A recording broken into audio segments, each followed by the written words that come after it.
Oh, we got to count. Hello, everybody, and welcome to another week of the Video Vantage podcast. My name is Haley, and I am joined once again by my co host, Mike. And today we're going to be talking about employee advocacy and how you can leverage internal brand ambassadors for authentic marketing. Mike, thanks for joining me for another week. Hey, Haley, good to see you. Good to see you too. Should we get right into it? Let's do it. Um, we're going to talk about employee advocacy. I'm really think if we could just set the stage, if you can maybe define what employee advocacy is for folks who don't maybe know what it is, they're confusing it with something else, but can you just define it for the audience and then explain why it's important for the landscape today?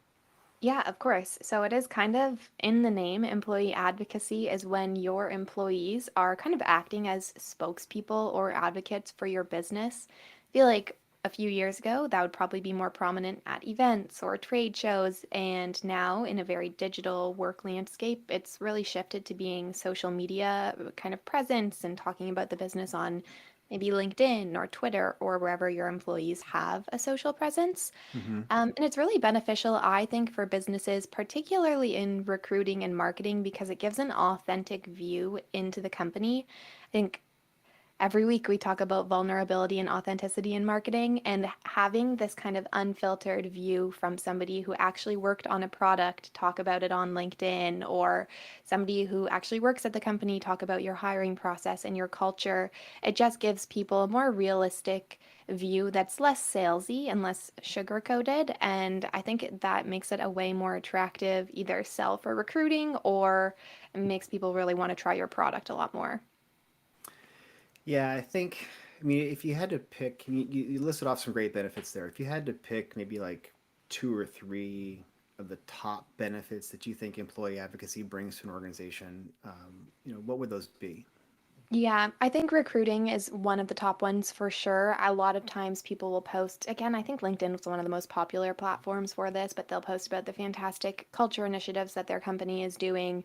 And on the flip side, they could also post about something negative that happened at a company, and it has a really strong Mm, impact there. So I think, yeah, just like kind of getting those applicants to your jobs and having the time to fill go down when your employees are speaking really positively about your business. I think that's a big impact.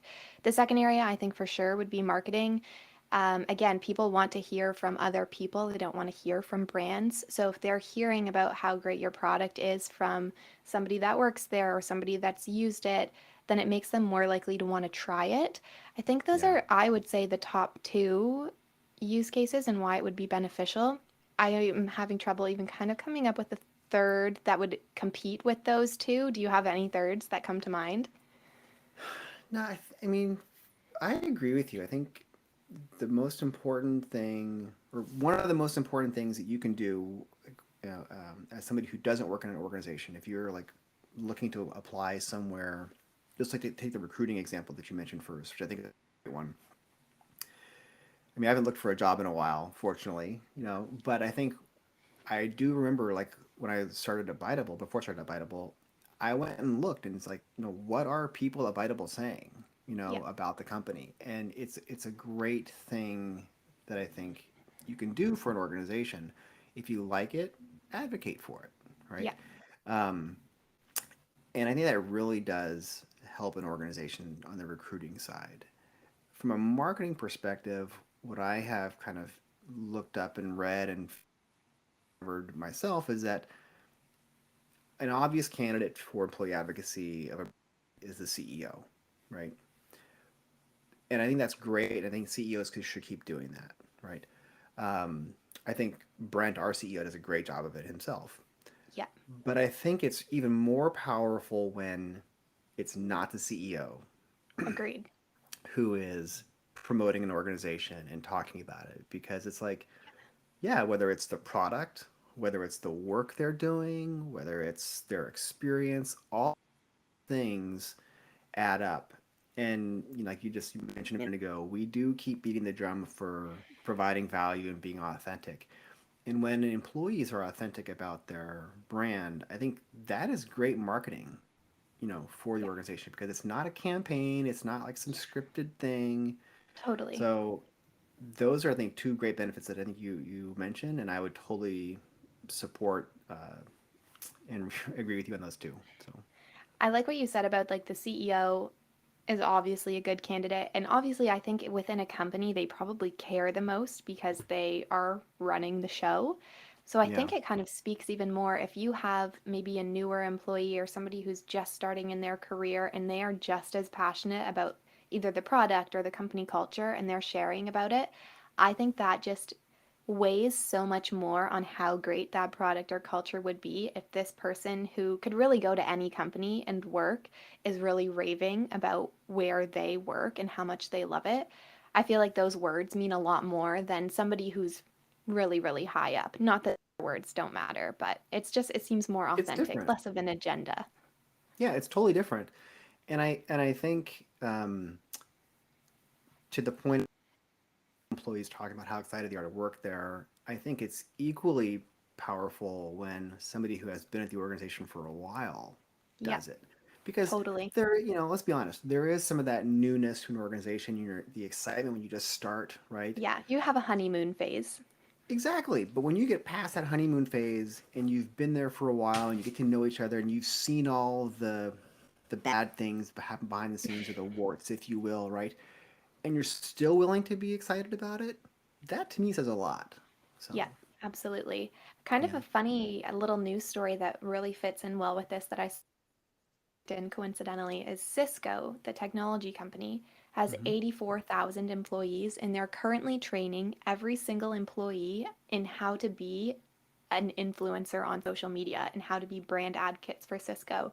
So I think that really just goes to show a lot of companies are seeing the value in that now. And for Cisco, a company with almost 100,000 employees, to be training every single person on something like that, it's pretty wild.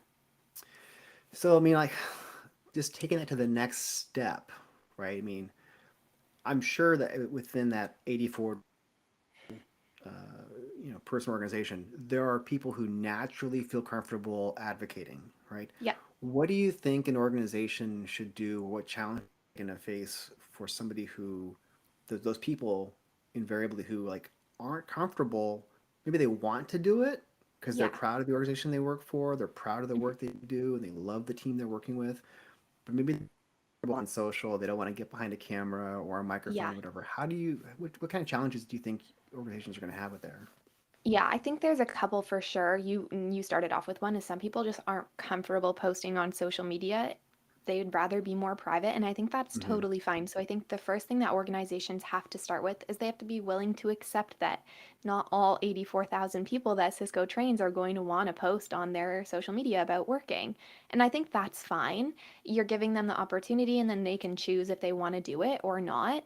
I think another thing is two, making it really easy for people to share that content. So, kind of removing the barrier of coming up with an idea, creating copy for it, getting in front of a camera. So, one thing we do at Biteable is we utilize the employee recommended content feature on LinkedIn, where I, as the social media manager, go in on Bitable's behalf and create normally 4 to 5 different posts a week with product launches or videos that we've posted or just things going on at the company that then people that work at Biteable can go in and create a post and it looks like it's coming directly from their account and they can change the text if they want to, but if they don't want to, click post and it looks like they wrote it and posted it. So I think doing things like that where you kind of have all the work is done for them and they don't have to get in front of the camera and they don't have to put a lot of thought into it.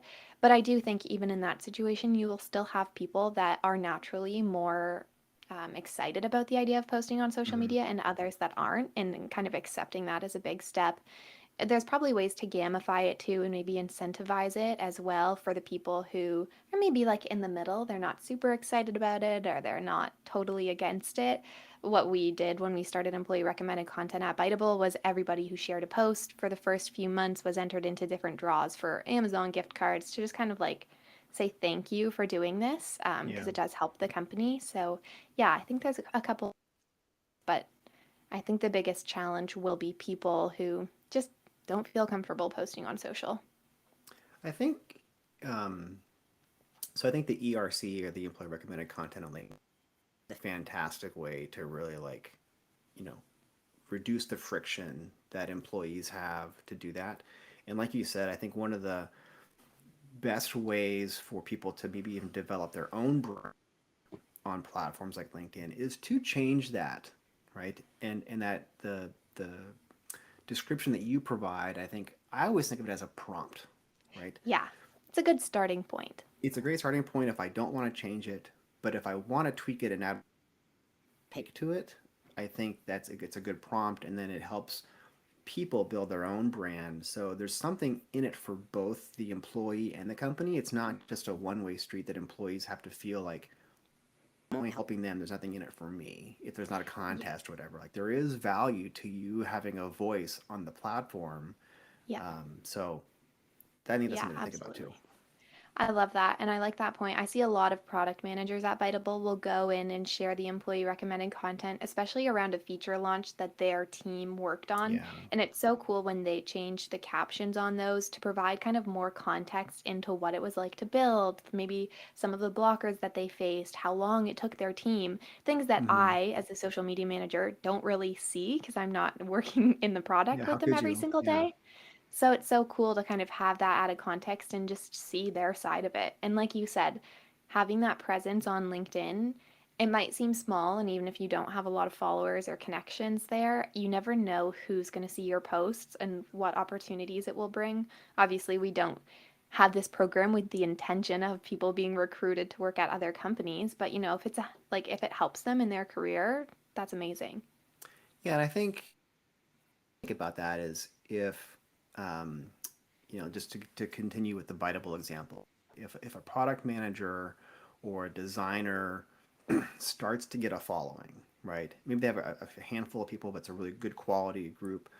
Um, I think it elevates their status. And even looking to go anywhere else or get a recruiting, I think when you start to see like, oh, here are some people who are talking about some really good insights and sharing good insights and good thoughts. Well, now how do I think about the company, right? If they had Yeah. these really smart people working good insights, well, maybe the company is really good too, because there's like a lot of them. So again, Yep. I think there's a lot of benefits in that companies shouldn't be afraid of an employee building this brand through advocacy that they're going to leave. I think it raises the quality and the brand of the organization as well. Yeah, I love that point because I do see so often from typically larger companies that are kind of like not so happy if their employees have a personal Mm. social presence. They see it as more of a threat, but I completely agree. It's such a huge benefit, especially if you have this person who has a following that is talking about you and your company for free in a positive way. Like people pay money an influencer essentially. So yeah, it's so great to hear when companies actually value that. Kind of piggybacking onto that statement, how can leadership play a role in encouraging and supporting employee advocacy within an organization? Yeah, I think on the thing I just said a moment ago, I think, you know, as long as the leadership team recognizes that, they're confident, okay, we're confident people we hired, we're doing a bunch of other things behind the scenes to make sure that they have a good work environment, that they have fulfilling work, that they have engaging work, and that it's okay to do that, right? I think as they understand that an employee building their own brand by doing the advocacy is a benefit to them, not a detriment.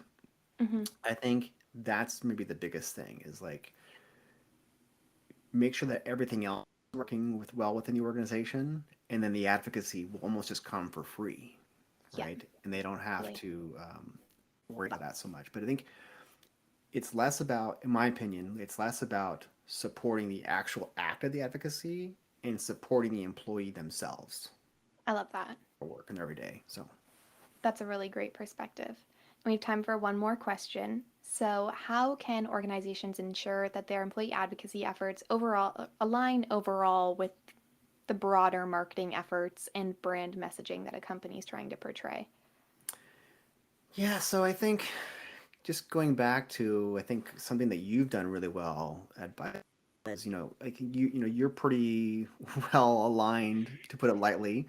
You're really well aligned with the marketing strategy we have and just in general, right? And again, we beat the drum about being authentic and providing value in what we do, right? And I think when the person who's responsible for supporting and encouraging and nurturing that advocacy is providing good prompts, right? Um, that to me is just a great way for to make it easier for employees, because if employees don't even know what to say at all Yeah. or have no starting point, it's going to be all over the place and scattered. But when you give them some guidance with a little guide rails and just point them in a direction, Yeah. it's okay, right? I think Yeah, that totally. makes it a lot better. Yeah, I completely agree. I love that. And we talk about employee recommended content specifically because that's what we use at Biteable. But I know some of the social media management tools now offer kind of an employee advocacy offshoot where you can create these posts and host them on a website so people could post them on Twitter or other social platforms. Yeah, We haven't tried those yet because LinkedIn's been working well for us, but it is an option for other companies who are interested in kind of focusing on other platforms too. for sure, for sure. Sweet. Well, that brings us to the end of our time today. Mike, this was great. Thank you so much for Yeah. joining me this week. Thanks, Kelly. Appreciate it. Thanks to everybody who tuned in, and we'll see you next week. Bye.